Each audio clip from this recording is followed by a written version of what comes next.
Senior star హీరోలలో ఒకరైనటువంటి victory Venkatesh సరైన విజయం కోసం చాలా కాలం నుండి ఎదురుచూశారు. తాజాగా వెంకటేష్ అనిల్ రావుపూడి దర్శకత్వంలో రూపొందిన సంక్రాంతికి వస్తున్నాం అనే సినిమాలో హీరోగా నటించాడు. ఈ సినిమా ఇండస్ట్రీ హిట్ అయింది. దాంతో వెంకటేష్ తరువాతి చిత్రంపై భారీ అంచనాలున్నాయి. ఇక తాజాగా నెక్స్ట్ సినిమాను ఫ్లాప్ డైరెక్టర్తో చేయబోతున్నట్టుగా వార్తలు వినిపిస్తున్నాయి. ఏజెంట్ సినిమాతో డిజాస్టర్ ఇచ్చిన సురేందర్ రెడ్డి కథను వెంకటేష్ ఓకే చెప్పినట్లుగా తెలుస్తోంది. గత కొంతకాలంగా సినీ నిర్మాణానికి దూరంగా ఉంటున్నటువంటి ఒకప్పటి టాప్ ప్రొడ్యూసర్ నల్లమలపు బుజ్జి ఈ సినిమాతో మళ్ళీ రీఎంట్రీ ఇవ్వబోతున్నట్టుగా సమాచారం. చాలా మంది వెంకటేష్ ను కలిసి కథలు చెప్పారట. వీటిలో దాదాపుగా సురేందర్ రెడ్డి కథ ఫైనల్ అయినట్టుగానే ప్రచారం జరుగుతోంది. అయితే 20 కథలు రిజెక్ట్ చేసిన తర్వాత సురేందర్ రెడ్డి చెప్పిన కథలో ఏముందా అని వెంకటేష్ ఫ్యాన్స్ ఎంతో ఆసక్తిగా ఎదురుచూస్తున్నారు. మరి ఈ న్యూస్ పై ఎప్పుడు క్లారిటీ వస్తుందో చూడాలి. ఇది విలేజ్ బ్యాక్ డ్రాప్ స్టోరీ అని తెలుస్తోంది. అందుకే ఈ చిత్రానికి దసరా అల్లుడు అనే టైటిల్ ని పెట్టాలని చూస్తున్నారట.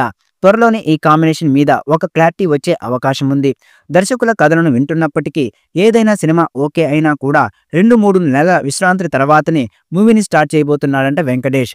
ఇకపోతే వెంకటేష్ తన తదుపరి మూవీని టాలీవుడ్ ఇండస్ట్రీలో మంచి గుర్తింపు కలిగిన దర్శకుల్లో ఒకరైనటువంటి సురేందర్ రెడ్డి దర్శకత్వంలో చేస్తారని స్టైలిష్ యాక్షన్ సినిమాలు తీసే సురేందర్ రెడ్డి వెంకటేష్ తో మాత్రం విలేజ్ బ్యాక్డ్రాప్ కథను సిద్ధం చేశారట. ఈ కథ నచ్చడంతో వెంకీ కూడా గ్రీన్ సిగ్నల్ ఇచ్చినట్టుగా సమాచారం.